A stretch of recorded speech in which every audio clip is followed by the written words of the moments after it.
তার মানে কি মুক্তিযোদ্ধার সন্তান নাতিপুতিরা কেউ মেধাবী না, যত রাজাকারের বাচ্চারা নাতিপুতি হলো মেধাবী, তাই না?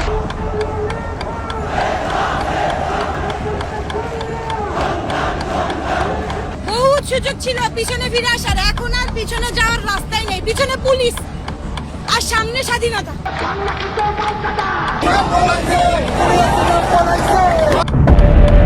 ৩রা জুলাই ২০২৪ আগের ২ দিনের কর্মসূচির ধারাবাহিকতায় এদিনের রাজপথ, মহাসড়ক, এমনকি রেল লাইনও হয়ে ওঠে আন্দোলনের নতুন মঞ্চ। অনেকের মতে এই দিন থেকে স্পষ্ট হয়ে যায় কোটা সংস্কারের দাবিতে শুরু হওয়া আন্দোলন আর থামছে না।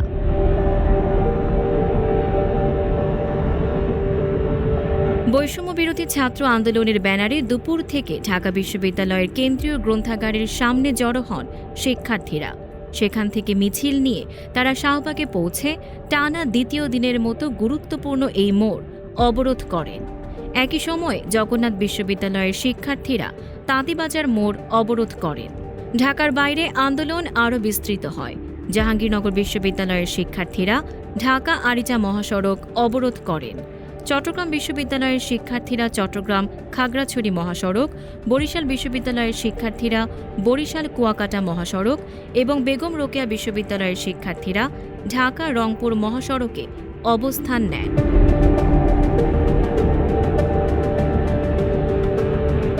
বাংলাদেশ কৃষি বিশ্ববিদ্যালয়ের শিক্ষার্থীরা ১ ঘণ্টারও বেশি সময় ঢাকা ময়মনসিংহ রেলপথে ট্রেন চলাচল বন্ধ রাখেন। সারা দেশ জুড়ে ধ্বনিত হতে থাকে কোটা না মেধা, মেধা মেধা, কোটা ব্যবস্থা নিপাত যাক, ১৮র হাতিয়ার গর্জে ওঠো আরেকবার, এমন নানা স্লোগান।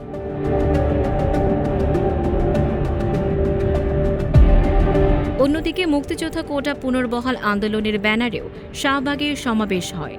তারা হাইকোর্টের রায় বাস্তবায়ন এবং মুক্তিযোদ্ধা কোটা সহ বিদ্যমান কোটা ব্যবস্থা বহালের দাবি জানায়। এদিকে জাতীয় সংসদে তৎকালীন বিরোধী দলীয় নেতা জি.এম. কাদেরও কোটা পুনর্বহালের সমালোচনা করে বলেন, স্থায়ী ও অযৌক্তিক কোটা বৈষম্যহীন রাষ্ট্র গঠনের মূল চেতনাকেই ক্ষতিগ্রস্ত করে।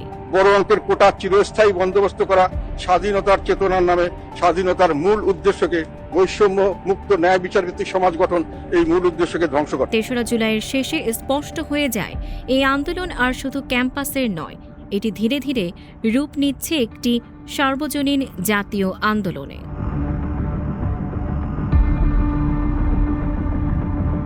Tanjiba Nowrin, face the people.